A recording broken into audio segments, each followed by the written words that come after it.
اس نے روشنی کو پکڑ کر کھینچا، مگر اگلے ہی لمحے روشنی نے اسے دھکا دیا۔ وہ اچھل کر آگے جا ٹکرائی۔ میں نے فوراً گاڑی روکی اور پیچھے مڑ کر روشنی کو ایک زوردار تھپڑ رسید کیا۔ وہ یکدم شانت ہو گئی۔ شایان کی گردن پر اس کی گرفت ڈھیلی پڑ گئی اور ختم ہونے پر دبک کر بیٹھ گئی۔ تاہم باقی سارا راستہ وہ عجیب نظروں سے مجھے گھورتی رہی۔ اس رات والے واقعے کے بعد میں جان چکا تھا کہ وہ ہماری روشنی نہیں رہی۔ ابا جی کافی حیران تھے کہ اس علاقے میں تو بھیڑیوں کا وجود ہی نہیں تھا۔ روشنی والی بات ان سے چھپائی گئی تھی۔ چند دن بعد ایک رات جب سب سوئے ہوئے تھے، باہر شور ہوا، کسی کے چیخنے کی آوازیں تھیں۔ اس رات ابا جی گھر پر نہیں تھے۔ اس رات ابا جی باہر گئے ہوئے تھے۔ میں نے فاطمہ کو کمرے میں ہی رہنے کا اشارہ کیا اور خود دوڑ کر باہر آیا۔ حویلی کا ملازم فرید باہر کھڑا کانپ رہا تھا۔ اس کی آنکھیں پھٹی ہوئی اور نیچے مرکوز تھیں۔ اس کی نگاہوں کے تعاقب میں نیچے دیکھا تو میرا دل بھی دہل گیا۔ ملازمہ شازیہ مردہ حالت میں نیچے پڑی تھی۔ اس کا سر پھٹا ہوا تھا، ہر طرف خون پھیلا ہوا تھا۔ میں دوڑ کر اس کی لاش کے پاس پہنچا اور سوالیہ نگاہوں سے فرید کی جانب دیکھا۔ اب اس کی نظریں چھت پر تھیں۔ اس نے اوپر انگلی کا اشارہ کیا۔ میں نے جیسے ہی اوپر دیکھا، خود میری اپنی حالت گیر ہو گئی۔ چھت کے بالکل کونے پر روشنی اس طرح کھڑی تھی کہ اس کی محض ایڑیاں چھت پر تھیں۔ چہرے پر عجیب سا فاتحانہ مسکراہٹ تھی۔ مجھے دیکھتے ہی وہ پیچھے مڑی اور نظروں سے اوجھل ہو گئی۔ فرید کو اشارہ کر کے میں اندر بھاگا۔ روشنی اور شایان کے کمرے میں پہنچا۔ حیرت انگیز طور پر روشنی اندر ہی تھی۔ مجھے دیکھتے ہی وہ اٹھ کر بیٹھ گئی۔ کیا ہوا بابا؟ اس کا لہجہ عجیب تھا، معصوم اور مکار۔ میں نے نفی میں سر ہلایا اور پیچھے کی طرف مڑا۔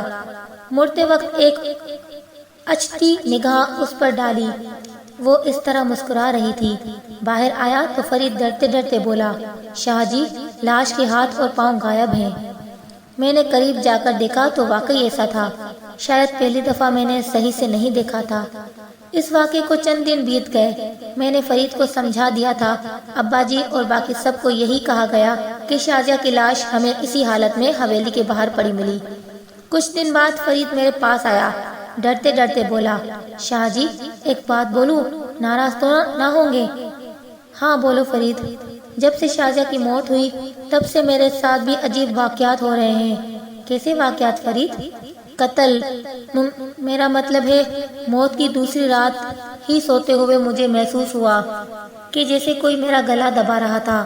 سانس بند ہونے پر میں یکدم اٹھا تو وہاں کوئی نہیں تھا۔ دوسری صبح میں صحن میں کام کر رہا تھا تو روشنی بیوی ادھر آ کر مجھے گھورنے لگی۔ میں نے جھجکتے ہوئے بولا اور انہیں دیکھا۔ وہ مسکرا کر بولی کہ رات کیسی گزری، جیسے وہ جانتی تھی کہ میرے ساتھ رات کو کیا ہوا تھا۔ پھر اگلی رات روشنی بیوی میرے کمرے میں آ گئی۔ تب میں سو رہا تھا۔ جب کسی کے گانے کی آواز آئی، میری آنکھ کھلی تو میرے بستر کے ایک طرف روشنی بیوی بیٹھی کچھ گنگنا رہی تھی۔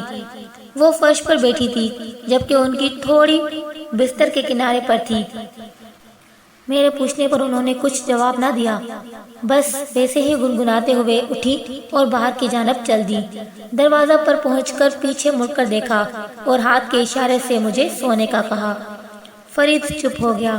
میں کافی دیر جواب سوچتا رہا، پھر اس کی طرف مڑا اور بولا، تم کچھ دن کے لیے گھر چلے جاؤ۔ میری بات سن کر وہ خوش ہو گیا۔ اسے گھر بھیجنے کی دو وجوہات تھیں۔ ایک، شاید اس کی حویلی سے دور ہونے پر وہ محفوظ رہے، اور دوسرا روشنی کے متعلق فی الحال ابا جی یا کسی اور کو کچھ پتہ نہ چلے۔ اس جگہ پہنچ کر میں نے رک کر ان سب کی جانب دیکھا۔ وہاں صرف جیدی، عثمان اور مہدی موجود تھے۔ عباس کہاں ہے؟ میں چلایا۔ سب نے حیران ہو کر ادھر ادھر دیکھا۔ عباس واقعی غائب تھا۔ کہیں کچن میں پانی لینے تو نہیں گیا؟ ہیدی بولا۔ میں اٹھ کر کھڑا ہوا۔ ہمیں اس کے پیچھے جانا چاہیے۔ باقی سب بھی میرے پیچھے باہر چل پڑے۔ سب سے پہلے ہم نے کچن میں دیکھا، وہاں کوئی نہ تھا۔ پھر صحن میں پہنچ کر ہم نے اسے آوازیں دینا شروع کر دی۔ شور سن کر فیاض بھی وہاں پہنچ گیا۔ کیا ہوا شاہ جی؟ اس نے پوچھا۔ یار، عباس غائب ہے، میں پریشانی کے عالم میں بولا۔ آپ لوگ حویلی کے اندر دیکھیں، میں باہر چیک کر کے آتا ہوں۔ اپنی ٹارچ سنبھالتے ہوئے وہ باہر کی جانب دوڑا۔ ہم نے حویلی کے اندر چکر لگانے شروع کر دیے۔ کچھ دیر بعد ہی فیاض دوڑتا ہوا آیا۔ شاہ جی باہر آئیں۔ ہم سب پاگلوں کی طرح اس کے پیچھے باہر بھاگے۔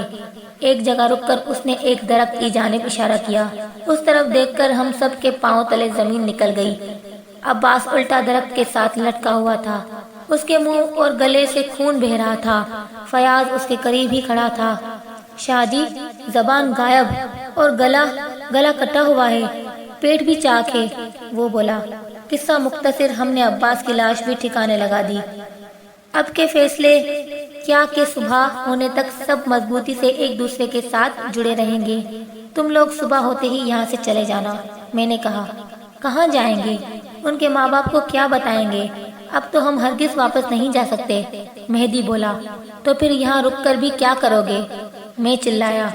وہی کریں گے جو تم کرو گے، مریں گے تو سب بھی مریں گے، عثمان بولا۔ جیدی خاموش رہا۔ سب نے اس کی جانب دیکھا، تاہم اس کی نظریں فیاض پر تھیں۔ تو ویورز، چینجلنگ ایپیسوڈ 4 آپ کو کیسی لگی؟ کمنٹ سیکشن میں ہمیں ضرور بتائیے گا، اپنی رائے سے آگاہ ہمیں ضرور کیجیے گا، اور آگے جاننے کے لیے کہ چینجلنگ سٹوری سیزن 2 میں کیا ہوا، ہمارا چینل سبسکرائب ضرور کیجیے گا اور بیل آئیکن کو پریس کرنا بالکل نہ بھولیے گا تاکہ نیکسٹ ایپیسوڈ کی لنک آپ کو جلدی مل جائے۔ تو جلد ملیں گے ایپیسوڈ 5 میں، تب تک کے لیے اپنا بہت خیال رکھیے گا۔ اللہ حافظ۔